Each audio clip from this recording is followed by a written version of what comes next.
You're listening to an Anazao Ministries podcast. Is the Snyder Cut actually good? The answer is yes, but apparently some people think otherwise. Well, today on Systematic Geekology, we're going to do something a little bit different as Joe and I respond to an article claiming that Joss Whedon's version is better. We are the priests of the geeks, meaning that we are mediators between the Christian faith and pop culture. This is not a trap. It's not a bait and switch. This is just two guys who want to go to bat for DC because we love DC. We love DC around here at Systematic Geekology, whether all the Marvel fans like it or not. If you enjoy the things that we're doing here at SG, make sure you head on over to patreon.com/Systematic Geekology, where you can subscribe to one of our tiers and unlock bonus content, comic book reviews, D&D playthroughs. And this month, I believe people are going to be getting an exclusive top 5 indie titles or something like that. It's pretty cool. I'm sure it will be good, at least because Pastor Will's on that episode. I'm one of your hosts for today's episode, Brandon Knight. I am a C-list Christian celebrity. Will I ever get invited to the red carpet premiere of God's Not Dead 5, The Return of Kevin Sorbo? No, but I'm okay with that. I'm Joe. I am a marketer, broadcaster. I, too, am a C-class Christian celebrity. And I'm shooting for God's Not Dead 6 to get to that one. Maybe not 5, nice. But trying to get to 6. Get to the 6th one. You know, whatever it takes.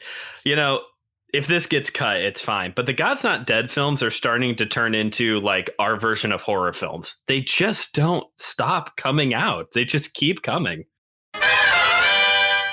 Today, we are, like I said at the beginning, we're going to talk about Zack Snyder's Justice League, the Snyder Cut, Justice League, Zack's version, whatever you want to call it.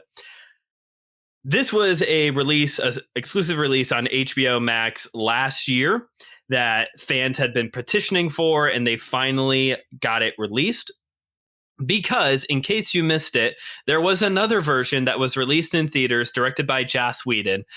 He came on to finish the project after Zack Snyder had a tragedy in his family and had to step back from the production of the film. Even though it was basically all done, Joss came in, reshot everything, used about 20 minutes of Zack's footage, which you can very easily tell what that 20 minutes is when you watch Snyder Cut, and released a different version. And that version isn't great.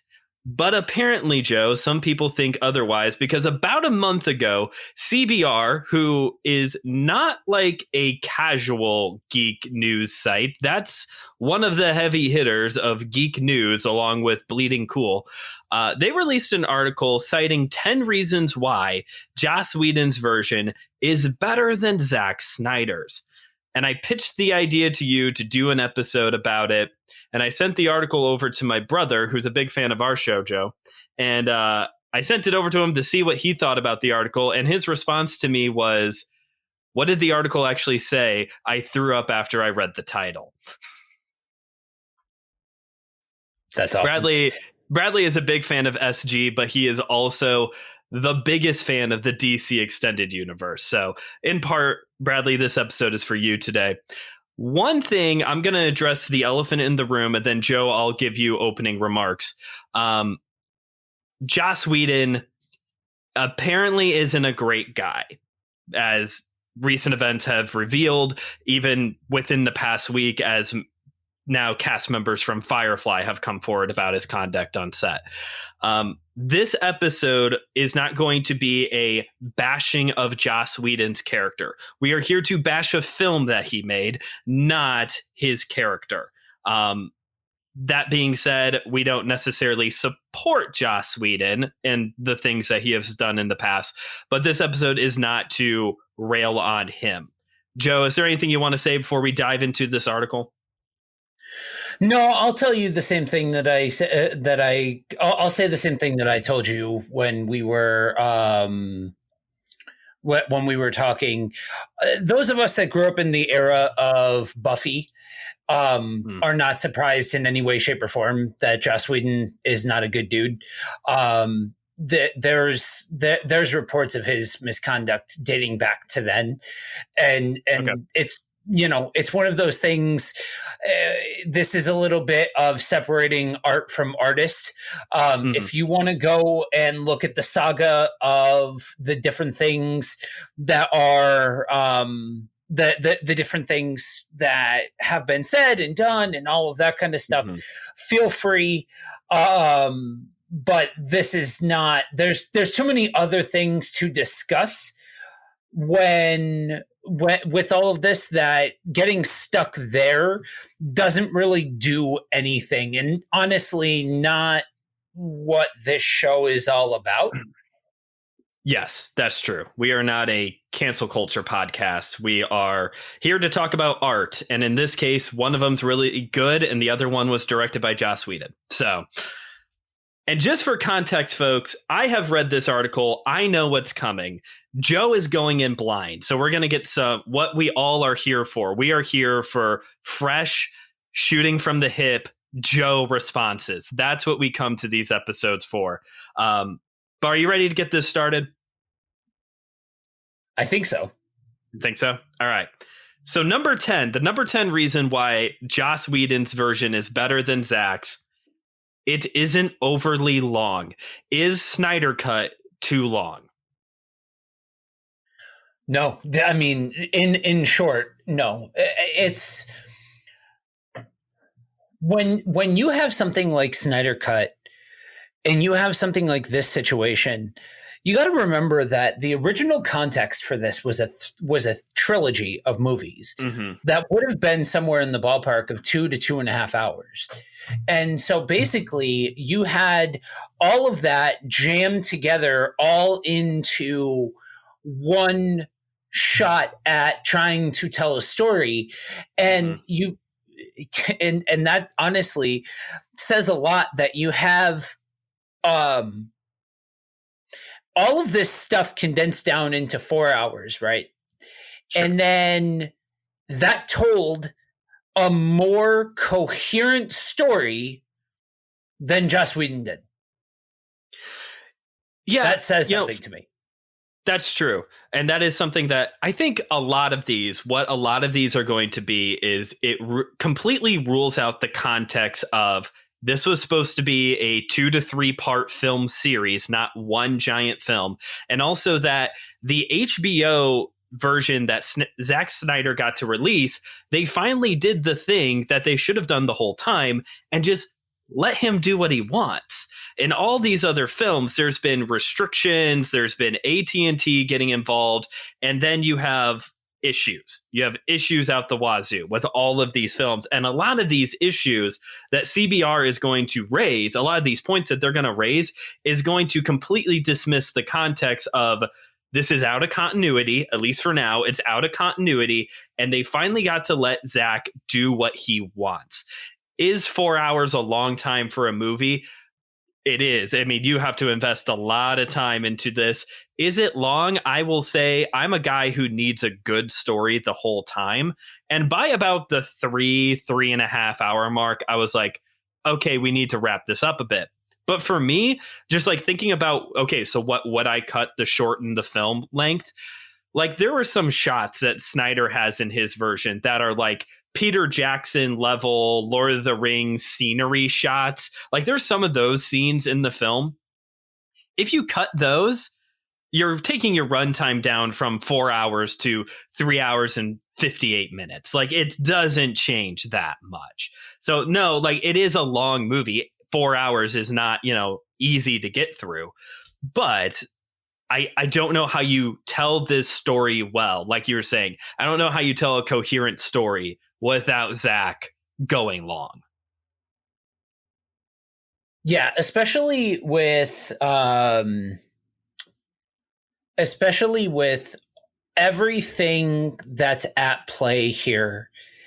You have to tell a long enough story that it all makes sense, because I think that's part of where they ran into problems the first time, that they tried to shove so much into so little time with the Joss Whedon cut that it's impossible to tell a coherent story when you trim down too much. And I'm the type of person that for me, most times 2 hours long, that's the cap for me. I think after that, you start to lose it. I think the age of 3 hour long movies, I think is ridiculous. I 100% squarely blame Marvel for that.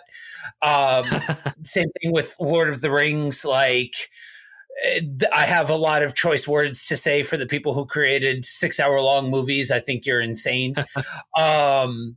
So to me, when you have a 4 hour long movie and you're able to keep my attention for the 4 hours, I think that's saying something. I agree. And I've loved all of the rumors that came out right after Snyder Cut came out of like the Russo brothers wanting to release an extended edition of Endgame, and Tarantino's wanting to release like a 24-hour version of Once Upon a Time in Hollywood. And I'm sitting back here like, that's not the point. The point isn't give us 17 hours worth of one movie. The point was he needed all of this time to tell a good story. We don't need a longer Endgame. Endgame is fine. I like The Lord of the Rings. I'm perfectly fine with sitting through Return of the King, but I don't really need extended edition in my life. I'm fine without it. So going on now, number 9, Superman got to be Superman in Joss Whedon's version. Is Superman not Superman in Zack Snyder's version? Yeah, I'm not sure what that's referring to. I mean, other than the fact that if what they mean is Superman got to be campy and got to be the big blue Boy Scout in Joss Whedon's, okay. Again, what I feel like a lot of these critiques are based off of what people think characters are like versus what they're actually like. And it's bothersome that it's almost like they expect comics to be, Batman 66, that kind of thing. Sure. Like they're stuck in this very specific time frame of what the character should look like. But the problem is it's very clearly people that either don't know the source material, have never read the source material, or don't care, and they're just trying to make a clickbaity article and all of that kind of stuff. Because the reality is there is an overarching story at play, and it's based off of a comic book arc. So there's nothing wrong with the fact that this is, let it tell the story, and eventually it will get to the point where you're saying, okay, now Superman can be Superman, sort of thing. I don't really think that he was that much of Superman in Joss Whedon's version either. If you're going with that, like, 70s Christopher Reeves style Superman, he's not winking at the camera in any of these versions of his film. And, I think kind of going to what you're saying here, Snyder wanted to do something different with the tone for DC Comics. And yet, not so much with Marvel, but with DC, everybody expects it to be like this lighthearted campiness, especially with like Superman. Like, he is the big boy Blue Scout I said that wrong. Big blue Boy Scout. There we go. Who's just going to come in and clean house and everybody's happy. And it's like, this one's hard for me because I'm not a Superman guy. I'm a Batman guy. So like, I kind of like this version of Superman that Zack Snyder was going with, who's a little bit like, I don't want to say jaded. Jaded's not the right word to describe Superman in Zack Snyder's version, but I think back to Man of Steel, which was an excellent Superman movie. He's he's a little rigid. He's a little rougher around the edges, and I'm okay with that. Like, I don't know why that's such a big deal that DC can't be serious, I also think that was born out of an antiquated mindset. You can't get there's the whole idea is that Marvel's the one that's more serious, DC is the one that's campier, but the actuality is that Marvel is more grounded. DC has like gods basically, and right. has way more bombastic characters and like larger than life characters and things like that. Those aren't the same thing. Being campy and being lighthearted and being a little bit disconnected from being grounded, those are two drastically different things. And I would say that if what they were going for was camp, then they failed miserably. But if what they were going for were Titans fighting, then they did that. And that to me is exactly why you're hitting at the very heart of why it is that these movies can get away with breaking the model, right? When it comes to the MCU model, if it's not the MCU model, then it's wrong for a lot of people. First off. Right. Second off, if with how grounded they made the MCU, they needed to go in stages in the way that they did. When you're talking about space gods fighting each other, you don't necessarily need to do that same kind of plotting thing. You can take it at a much different pace. Yeah. And you know what? People always want to know, like, why am I more of a DC guy than a Marvel guy? I like reading Marvel. I enjoy the Marvel movies, blah, blah, blah.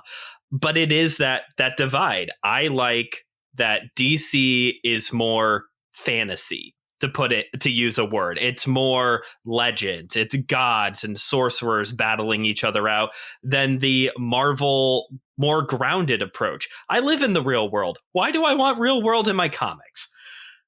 Number 8. Steppenwolf looks better in Joss Whedon's version. I categorically disagree. On every single level, I disagree with that. I think that I think there's more detail. And I think, to me, I have a very hard time separating just how a character looks to how a character acts. It's a package deal for me. And to me, he acts more coherently. He looks better. So to me, that character is just way more.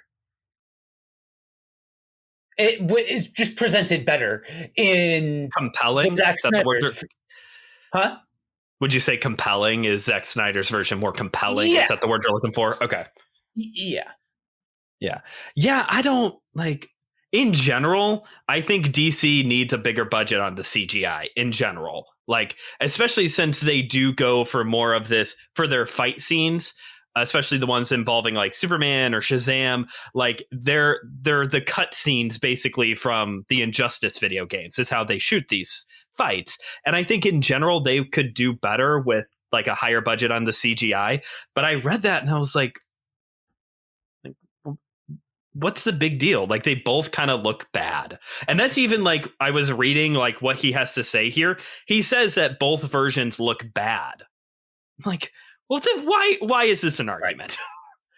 Number 7, and this is one of the few that I was. Oh, okay. Go ahead.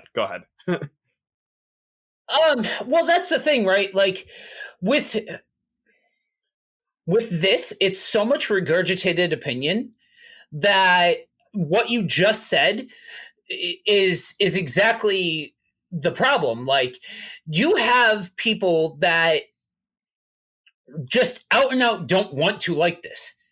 And so they are way more, they just don't, regardless of what, regardless of the stance that they would personally have, it's more clickbaity to say that you don't like these movies. It's Mm-hmm. way more acceptable to say that you don't like these movies. And so there's nothing accurate happening here. Oh, they both suck, but this one sucks less. Like, I don't know. Like, to me, there's no. To me, the presentation is on par with how the MCU would present all of their villains. Like, it's not like these. And honestly, to me, the Zack Snyder movies were absolutely gorgeous. Oh, yeah. Yeah, like I said, Man of Steel, I've really enjoyed that one. That's definitely one of my favorite ones. And just for context, listeners, like, yes, we've been making fun of the fact that the Joss Whedon version is not good. I like Zack Snyder's cut. I like this movie. I think it's a good movie. I would give it like a solid, it's been a while since I've watched it, so I would give it like a 7.5. Like, it's a fine film. It's watchable. You can get through it. A lot of these are very nitpicky that I don't think you're going to get with a Marvel film. Yeah. I think, like I said, I think with this, there's so many of these that come down to this is not the Marvel formula. Mm-hmm. And so it's bad because it's not the Marvel formula. And speaking of which, because that actually, I think, transitions well into number 7, a lot of the humor still works. The Joss Whedon version is funnier. There's humorous moments more peppered throughout the film. Joe, do you think that this is worth arguing over? I mean, there's a difference between more jokes being told and it being funnier. Sure. I don't necessarily need humor in my movie. I think when it comes down to lighthearted versus heavy, I think it's very situational. And I think that with Joss Whedon's cut, it sat there and it tried too hard to be funny for me. Like, it tried into that Marvel and all of that kind of stuff. And I don't know. That's not my bag.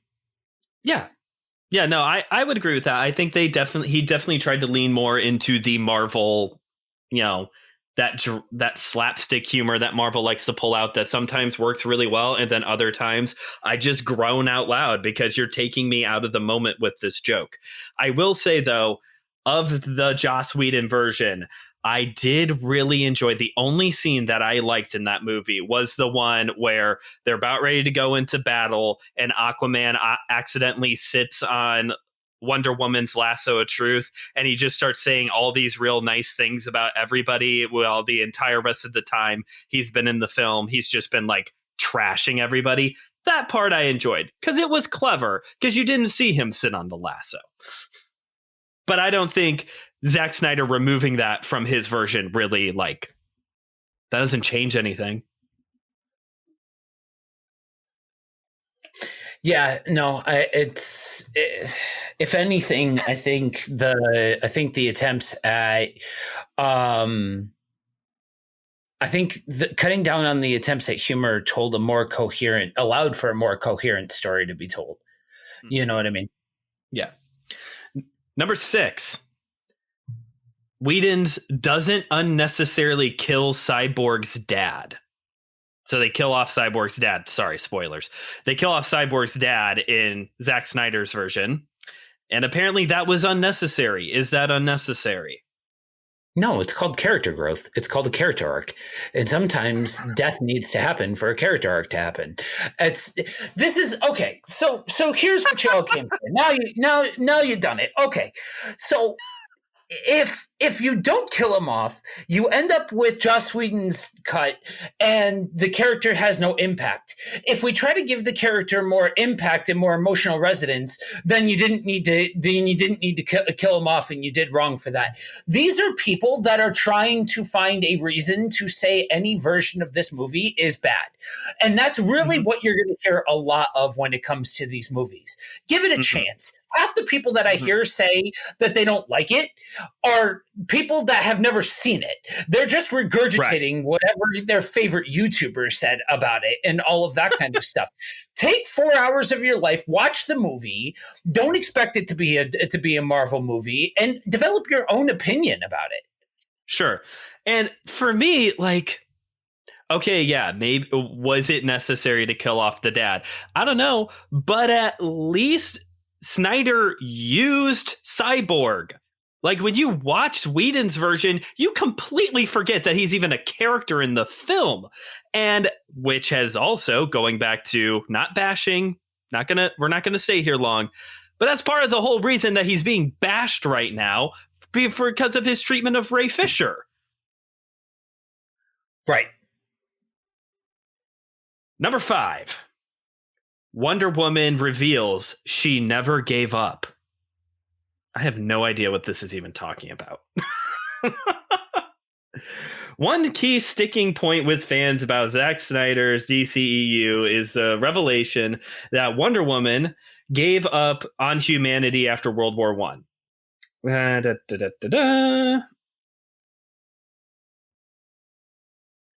Yeah, I mean, I don't even know. Again, kind of going back to you, character. You're building a character. Yeah, it is what it is. I mean, you need character impact in order to, like, you need emotional resonance and all of that to be able to have a compelling character.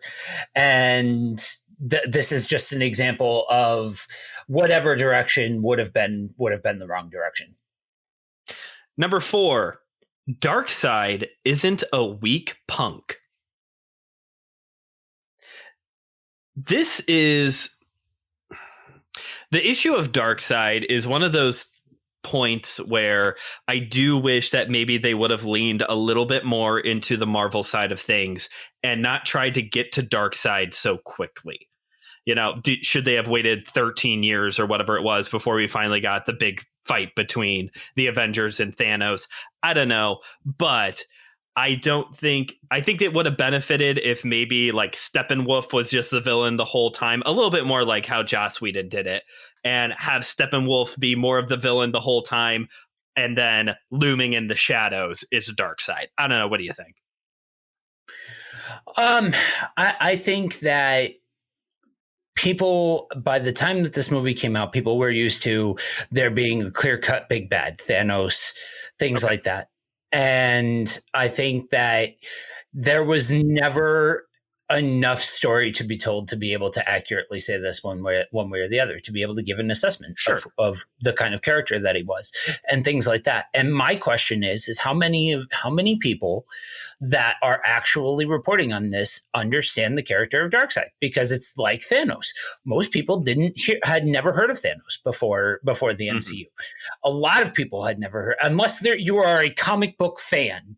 Sure. Most lay people have not heard of that. So the same thing rings true with this, that most people wouldn't have any idea of his character anyway. You know what I mean? Mm-hmm. Yeah. Number 3, the R rating is excessive. It didn't need to have an R rating. This is really like, this is your opinion, you know? Yeah. Like a lot of this isn't like trying to root this in facts at all. It's just, this is this guy's opinion, you know? Yeah. It's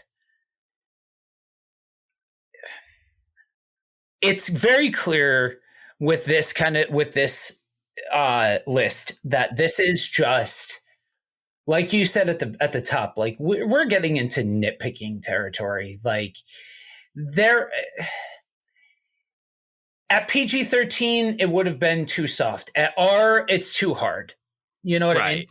Oh, yeah. And that, I think that also goes into what you were saying earlier of this idea that people have of what DC is supposed to be like. Well, why would they make an R-rated film? DC is like the family-friendly comic book company. No, that's Archie, and still Riverdale exists, and all of you love that. So yeah. Oh, thanks. Number 2, Martian Manhunter's reveal makes no sense. I don't understand how it makes no sense.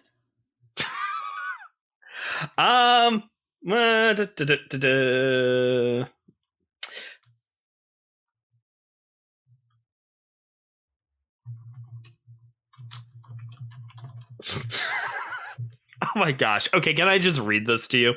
Yeah. Comic book Easter eggs are fun, and there's no denying that.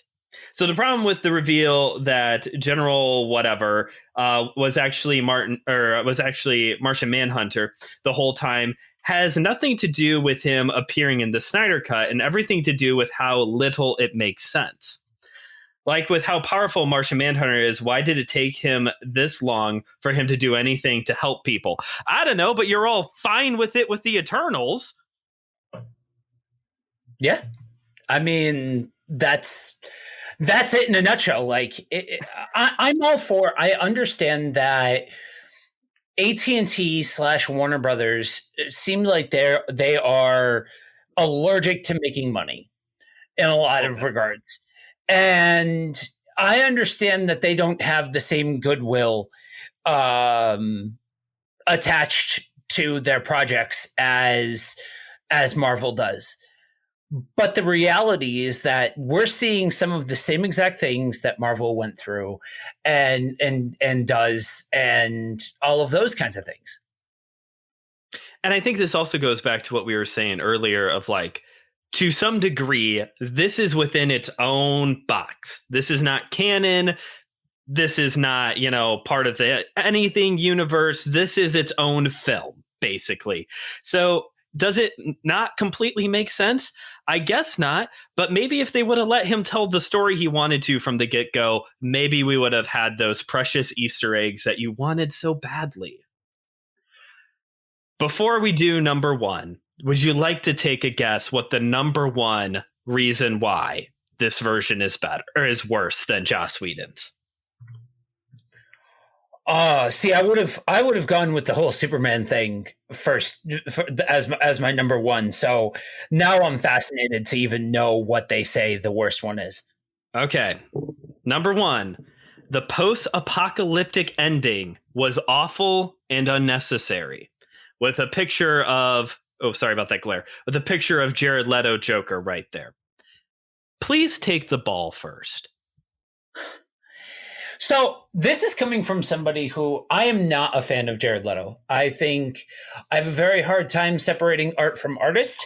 And if you know anything about the way that he acts on movie sets and all of that kind of stuff, I don't care what kind of actor you are, that just makes you a crappy human being. And so I'm not a fan. That being said, though,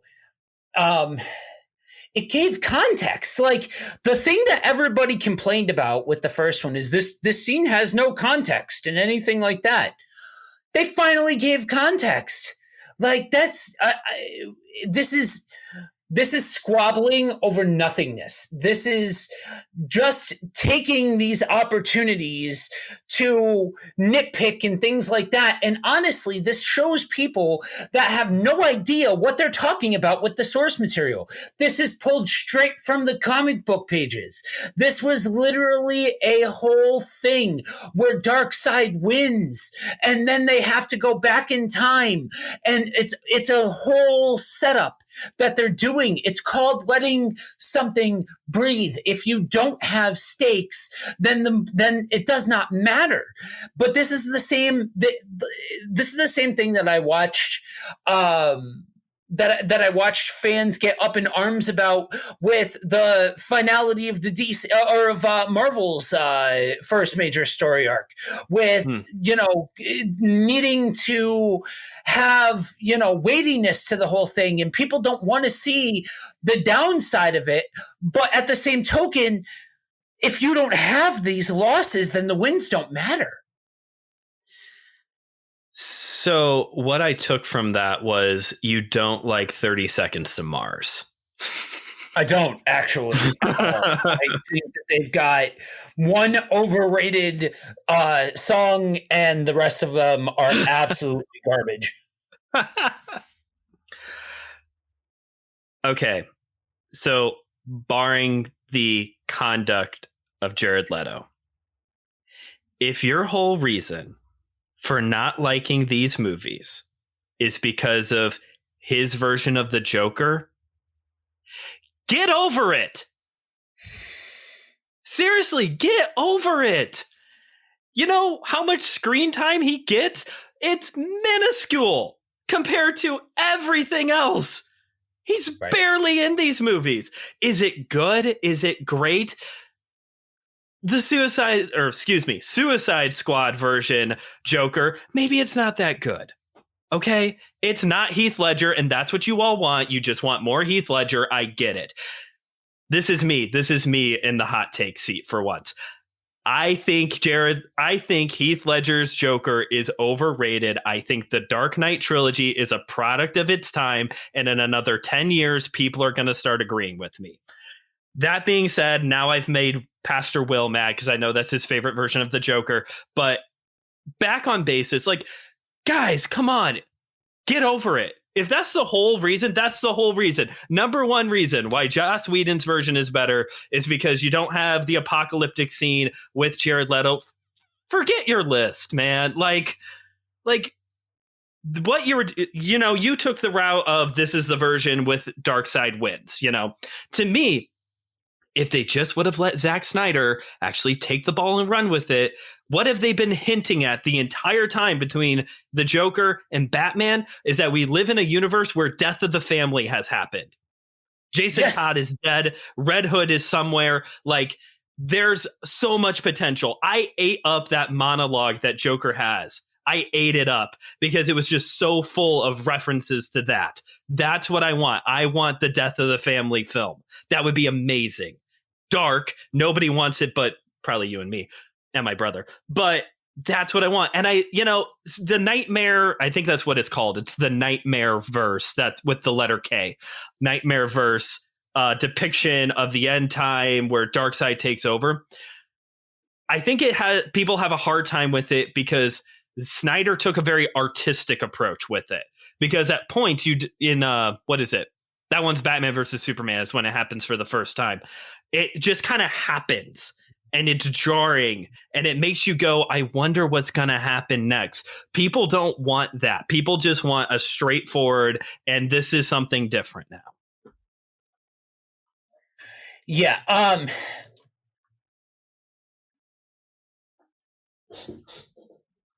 Okay. It's just something different. Like, honestly, that's what it boils down to.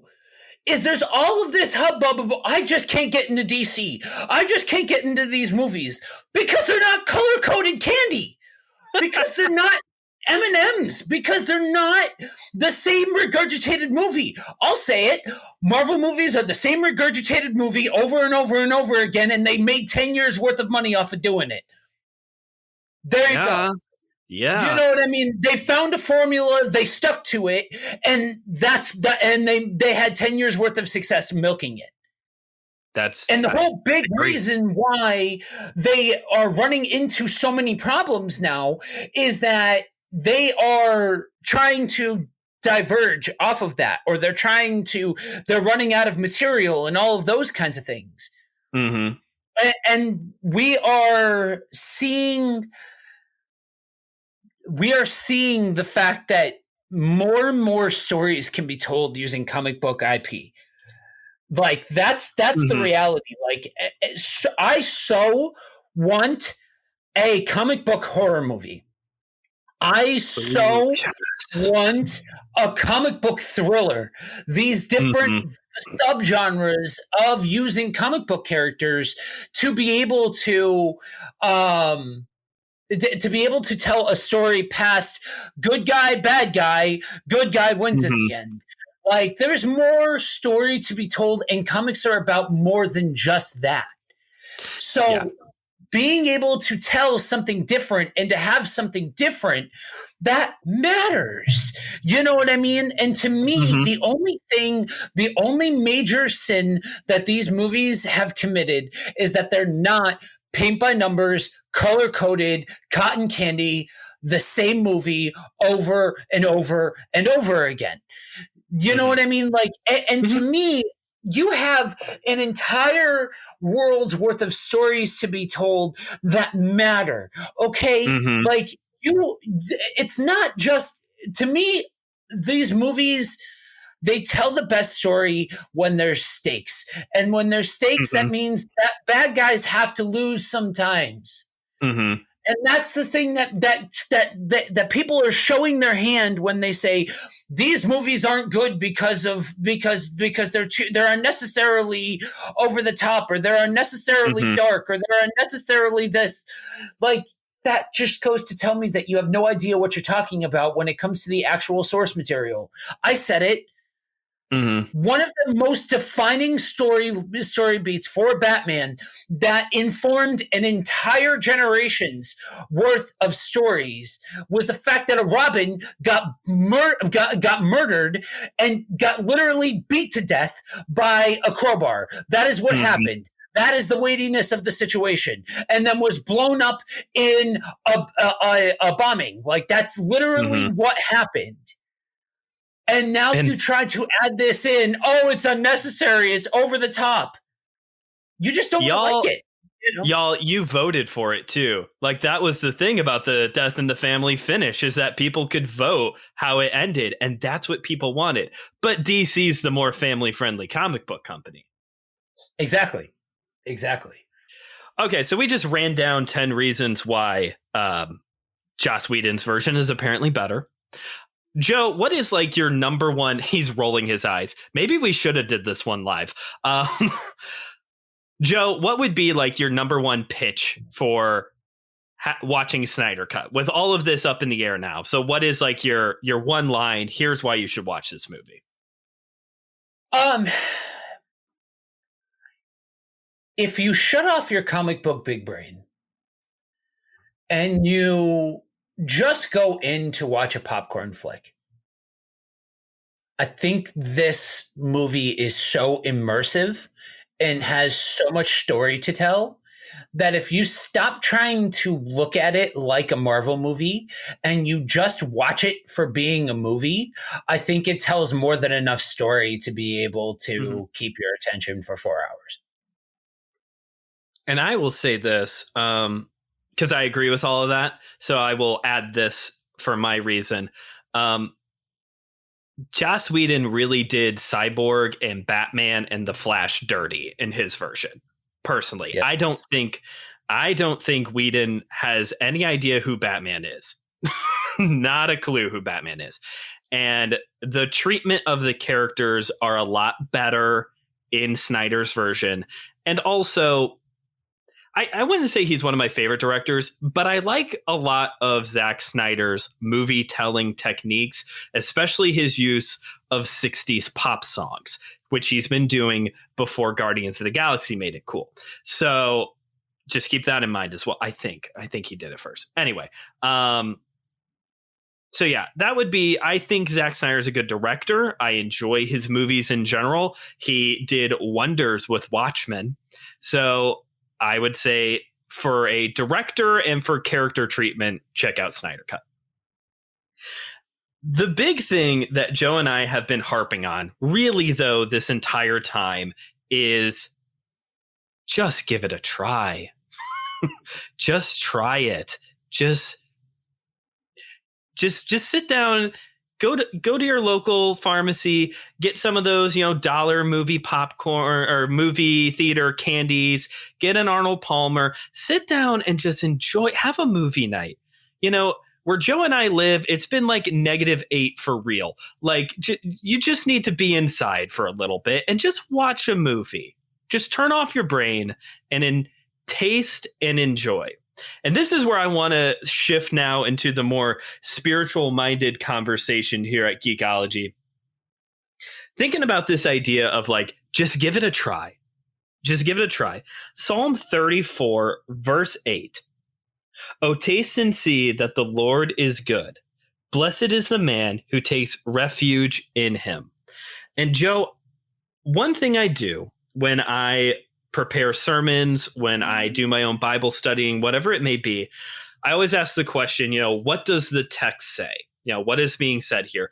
But I also ask the question, what is not being said? Because sometimes when we come to God's word and we look at it and we think, what is not being communicated here? That adds to what we see in the text. And what's one thing that I think is really interesting is that what this verse is not saying is that it doesn't say, oh, taste and see if the Lord is good. The word there is that. So it's not a question of whether or not God is good. The psalmist here is saying, the Lord is good. You need to taste this. Yeah, there's no ambiguity to it. It's a matter of engaging and you will see versus any kind of interpretation of if you will see. Mm-hmm. Like this is a stated fact. God is good.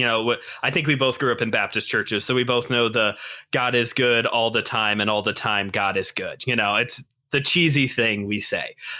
I just had a flashback. I want you guys to, if I seem like my tone has changed, I make that joke, but yes, it's a little bit ridiculous when you have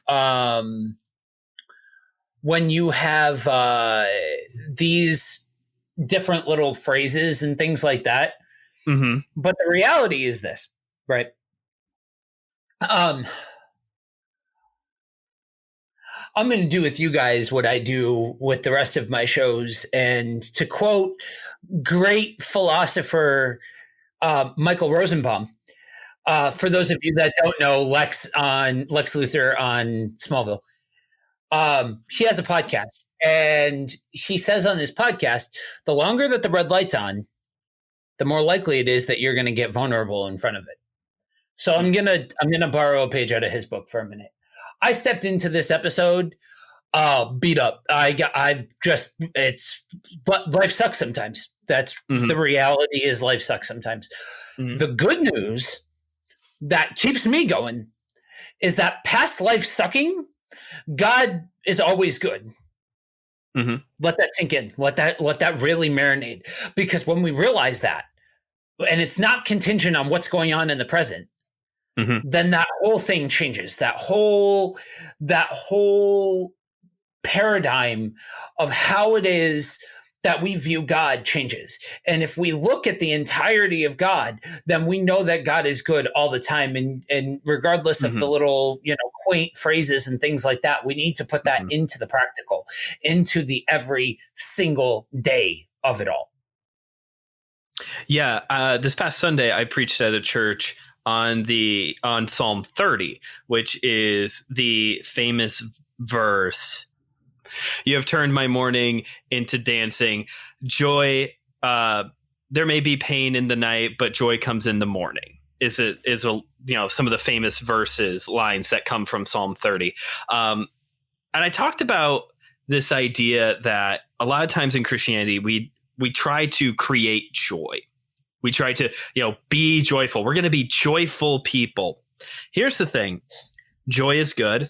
And if you want to learn more about joy, read literally anything C.S. Lewis wrote, basically.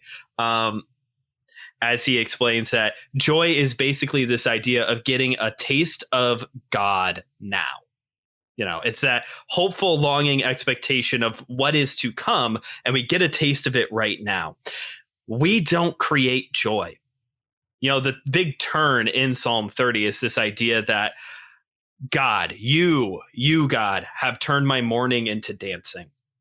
Or you go forward into Galatians chapter 5, the fruit of the Spirit, part of that is joy. That is something that is grown inside of us through God, So life is sorrowful. Life sucks sometimes. We don't try to create the joy. If we try to create joy, we create happiness. We create pleasure. And those things don't last. But when we taste and see that God is good, even in the midst of the sorrow doesn't go away. But what we get is a taste of joy in the midst of the sorrow. Yeah, that's what we are called into, a posture of staying by the side of the Savior, by holding on to God for dear life and not letting go. Yep. That doesn't require, or that doesn't grant us or guarantee us safe passage. Seriously, that's bad theology. That's bad. And I just want to take an aside and say, you know what? If you are the person that has heard that being a Christian grants you safe passage, or that God wants you healthy and wealthy and all that kind of stuff, I'm so sorry that you have fallen to that bad theology and that bad teaching, because that creates bad hurt in people. Mm-hmm. But the reality is that we have hope outside of present circumstance, and that's what makes it so sweet. Amen. And on that note, let's start wrapping it up. So, Joe, do you have any recommendations for our audience today? Yeah, I would honestly just suggest watching, if you haven't watched if all you've seen is the Joss Whedon cut, or if you haven't watched any of it, I would suggest taking the time to actually sit down and watch all of this, because there, like I said, there's a lot of story to be told if you just allow it to tell the story. Yep. For me, I'm going to recommend reading Kingdom Come. It doesn't really connect to the film we're talking about today, per se, other than the fact that Batman's old. But the reason I bring it up is that if you're listening to this and you're like a Marvel person, but you want to start getting more into DC, I don't know, to me, that's like the best book to walk into, because the art is beautiful. It's Alex Ross paintings. The story is compelling. It's kind of there's a lot to it. And there's a little bit of a religious overtone as well. And, we're a Christian podcast, so gold star. Joe, if anybody wanted to keep up with you, where can they find you? You can find me going on these kinds of tirades and preaching at either Buddy Walk with Jesus or Kingdom on the Road, both of which you can find on Facebook. And you can find all the links for all of our things at buddywalkwithjesus.com. Nice. And again, I'm Brandon Knight. You can follow me on Instagram at just.brandon.k or on Twitter at just_BrandonK. I have my own podcast called My Seminary Life, where I talk about the stuff I am learning about in seminary. And you can find the show wherever you get your podcasts, or Facebook and Instagram at My Seminary Life Pod. I'm also over on Kingdom on the Road every once in a while. And actually, Joe's going to be on My Seminary Life, I think early March is when that episode's supposed to come out. So that'll be fun as well. Thanks for listening, everybody. Don't forget, go on over to systematicgeekology.org, where you can let us know what you've been geeking out on and what you think we should be geeking out on, or if you have any suggestions for future episodes. And remember, we are all a chosen priesthood, a geekdom of priests. This was an Anazao Ministries podcast. If you enjoyed this show and would like to learn more about our network, be sure to check out the Anazao Ministries Podcast Network.